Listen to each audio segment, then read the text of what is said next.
Timnas Indonesia membuat para penggemar tanah air bangga sepanjang kualifikasi Piala Dunia 2026.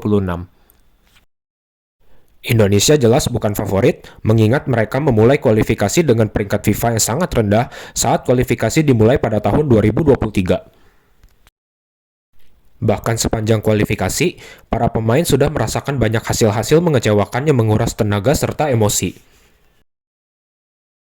Luar biasanya, Timnas Indonesia berhasil mencapai ronde keempat kualifikasi Piala Dunia 2026 zona Asia.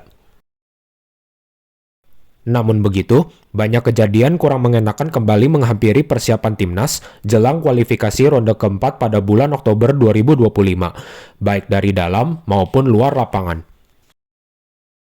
Lantas, bagaimana peluang timnas Indonesia lolos ke Piala Dunia 2026 pada ronde keempat nanti? Berikut komentar dari Mr. A.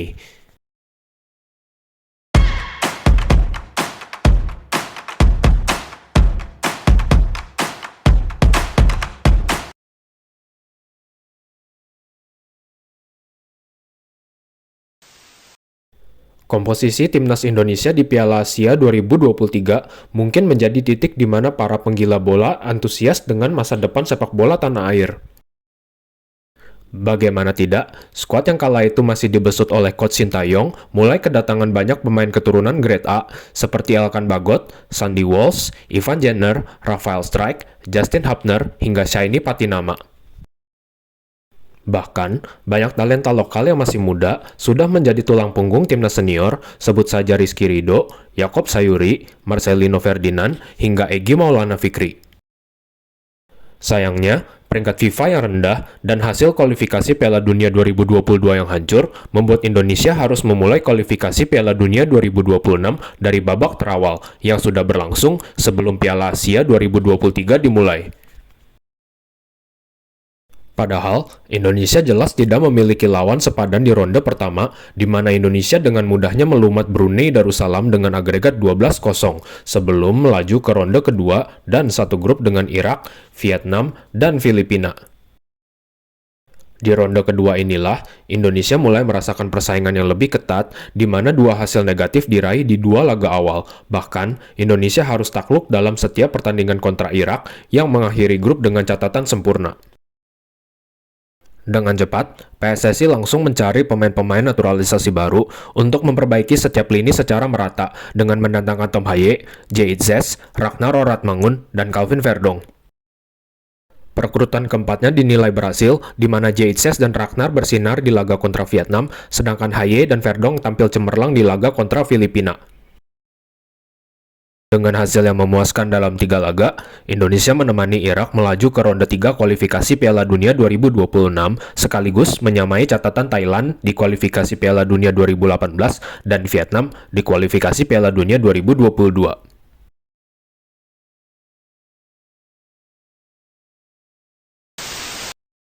Pada saat hasil drawing grup ronde ketiga dikabarkan, mungkin ada fakta unik yang tidak kalian sadari, bahwa wakil-wakil ASEAN yang lolos ke ronde ketiga dalam 3 edisi terakhir selalu bertemu dengan 3 negara unggulan yang menjadi representasi Asia di Piala Dunia, yakni Jepang, Australia, dan Arab Saudi. Dan di edisi kali ini, selain ketiga wakil tersebut, Indonesia harus bersua pula dengan Bahrain dan juga China. Hasil yang didapat sebenarnya bisa dikatakan sangat berat, namun bisa pula dikatakan sebagai hasil yang menarik dan menguntungkan bagi timnas Indonesia. Karena lawan-lawan yang didapat sangatlah beragam dan Indonesia diberi kesempatan untuk menguji diri melawan 3 negara unggulan dengan peringkat FIFA yang tinggi.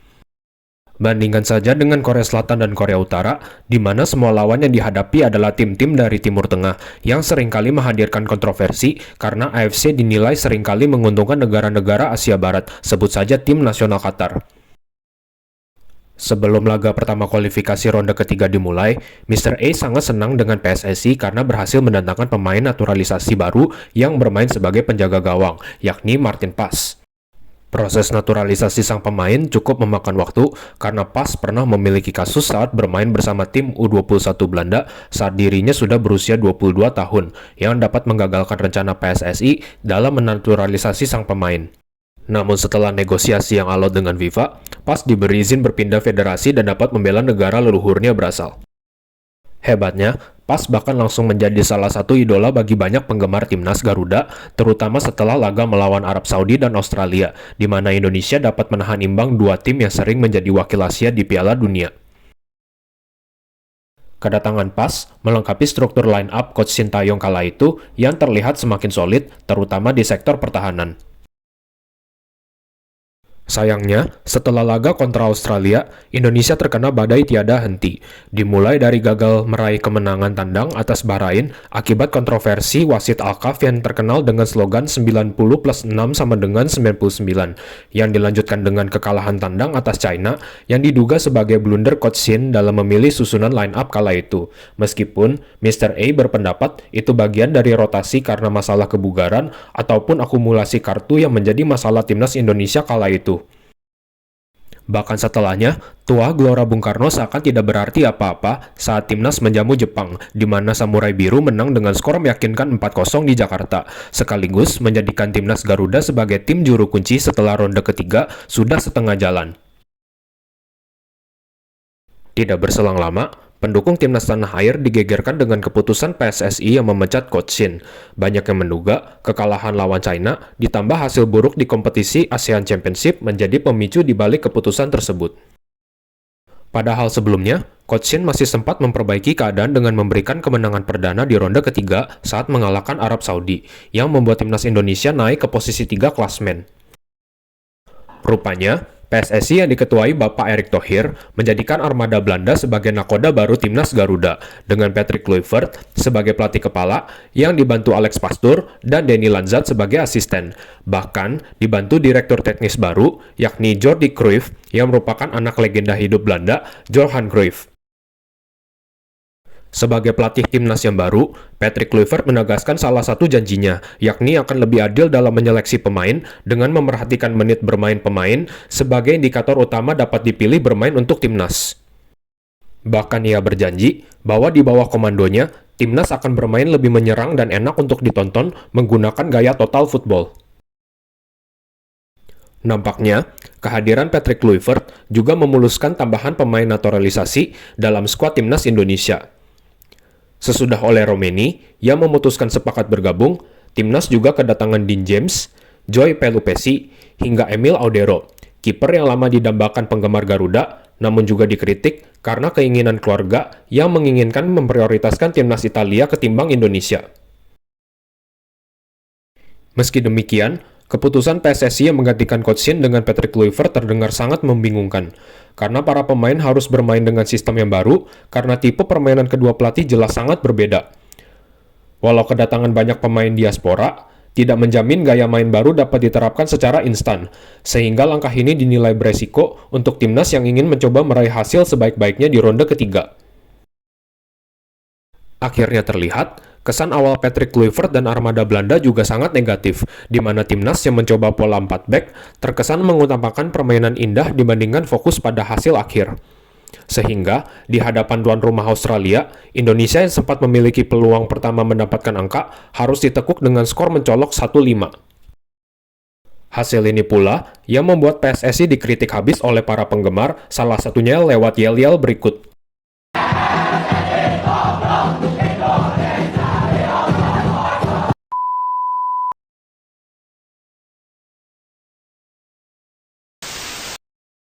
Namun bersyukur, Patrick Kluivert nampaknya mendengar saran Pastoor yang mengatakan Indonesia lebih cocok bermain ala Catenaccio, sehingga timnas yang bermain di kandang melawan Bahrain dan China dapat meraih poin maksimal.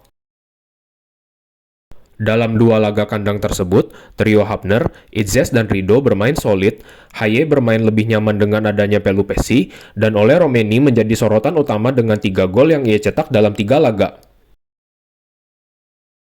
Namun sayangnya, Indonesia menutup kualifikasi ronde ketiga dengan cara yang sangat memalukan.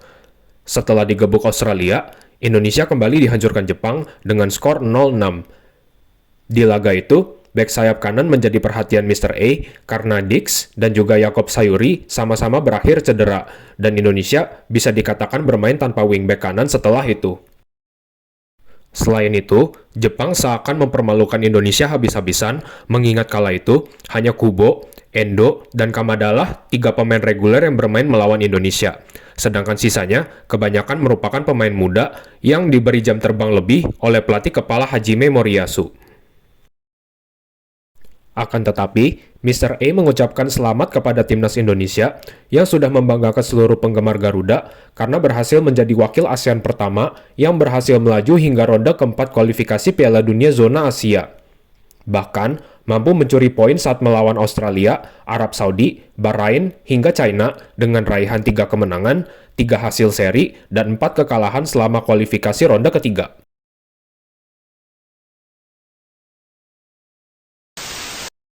Selain Indonesia, peserta di ronde keempat kualifikasi Piala Dunia adalah Uni Emirat Arab, Qatar, Irak, Oman, dan Arab Saudi.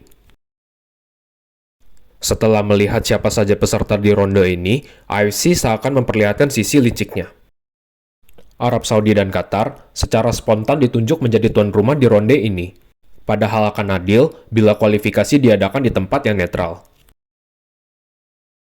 Kalaupun tidak, Mr. A merasa Irak atau Uni Arab Emirat sebagai peserta dengan hasil terbaik di antara 6 peserta di ronde sebelumnya layak mendapat kredit menjadi calon tuan rumah ronde keempat atas pencapaian mereka. Sayangnya, keputusan sudah mutlak dari AFC seakan menginginkan kedua tim inilah yang mendapatkan akses langsung menuju Piala Dunia, menemani 6 wakil yang lain yang sudah lolos otomatis di ronde ketiga. Menanggapi keputusan AFC, Pak Erick Thohir merasa tidak masalah sama sekali. Meskipun kehilangan dukungan besar pendukung secara signifikan, Pak Erick merasa bahwa Indonesia dapat memaksimalkan fasilitas dengan kualitas tinggi yang disediakan baik Arab Saudi atau Qatar sebagai tim tuan rumah ronde keempat. Ada kekhawatiran bahwa Indonesia akan bertemu Qatar dan Irak sebagai lawan di ronde keempat ini, dikarenakan Indonesia dipercaya tidak dapat bertemu Arab Saudi yang sudah menjadi lawan di ronde ketiga. Begitupun dengan Irak, yang lebih besar kemungkinan karena UAE dipercaya tidak akan bersua Qatar yang bertemu pula di ronde sebelumnya. Namun secara mengejutkan, Indonesia akan bertemu dengan Arab Saudi dan Irak sebagai lawan sesama tim Timur Tengah yang pernah menjadi juara Asia. Menariknya, sepanjang kualifikasi, Indonesia sudah bersua Irak di ronde kedua, sedangkan Indonesia baru saja bertemu Arab Saudi di ronde sebelumnya. Hasil pengundian ini mungkin menjadi pilihan terbaik bagi timnas Indonesia karena mereka sudah mengetahui kekuatan dan kelemahan lawan. Hal positif lainnya, Indonesia tidak satu grup dengan Qatar yang dinilai sebagai tim terlicik dalam ronde keempat ini. Dari segi persiapan, PSSI dan tim kepelatihan melakukan satu pergerakan positif, yakni mencari amunisi tambahan di lini depan, yang dinilai tumpul sejak menjalani ronde ketiga. Bahkan, jumlah 3 gol dari 4 laga di bawah armada Patrick Kluivert lebih parah dari 6 gol yang berhasil disarangkan timnas selama dilatih coach Sintayong. Maka dari itu, Indonesia berhasil menaturalisasi 3 pemain anyar, yakni Mauro Zylstra, Miliano Jonathans, dan Adrian Wibowo. Dari pemilihan lawan, langkah PSSI memilih Kuwait dan Lebanon juga nampak masuk akal, yakni karena kedua lawan memiliki tipikal permainan khas Timur Tengah yang pastinya ada pada karakteristik permainan Arab Saudi maupun Irak. Sayangnya, Indonesia melakukan persiapan laga uji coba di rumah sendiri, padahal ronde keempat akan dilangsungkan di Arab Saudi. Artinya, Indonesia tidak membiasakan diri bermain tanpa dukungan maksimal dari supporter Garuda, serta tidak beradaptasi secara dini dengan iklim di Arab.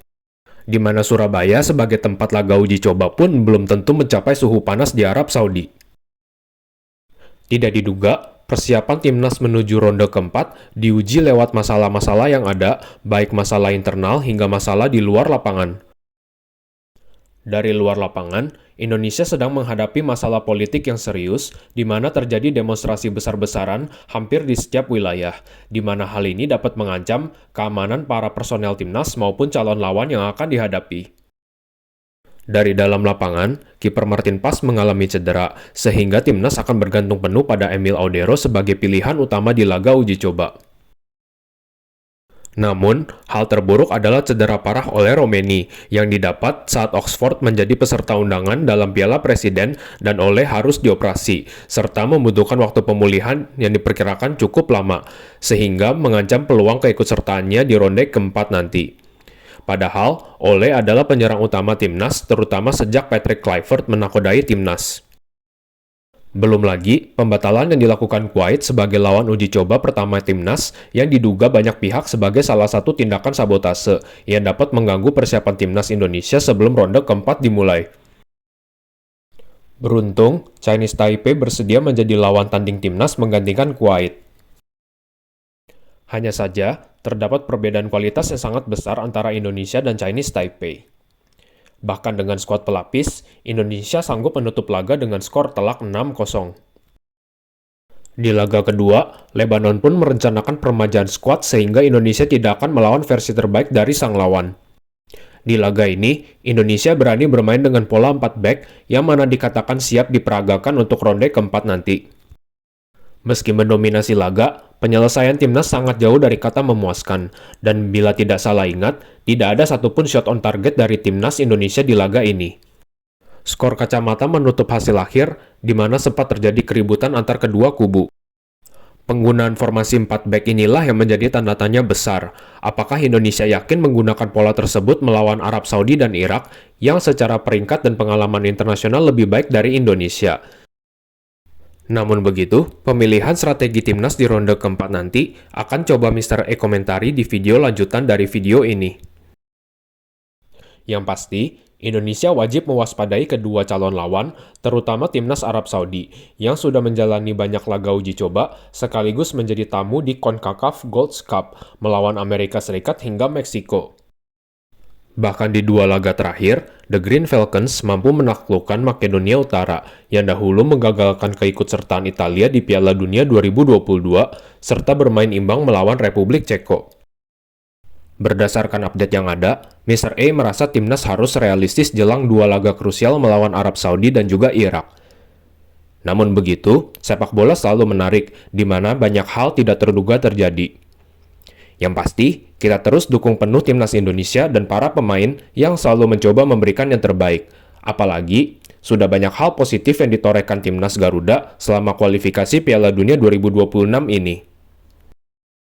Setelah video ini tayang, Mr. A berencana membahas 2 topik kelanjutan dari video hari ini. Pertama, perkiraan Mr. A soal pemilihan formasi yang akan diterapkan Patrick Kluivert di kualifikasi ronde keempat Oktober 2025 nanti. Yang kedua, prediksi Mr. A soal pemain-pemain yang mungkin dipilih membela timnas dalam misi meloloskan Indonesia ke Piala Dunia 2026. Terima kasih sudah menonton video Mr. A pada hari ini. Kita bertemu di video berikutnya ya sobat-sobat penggila bola.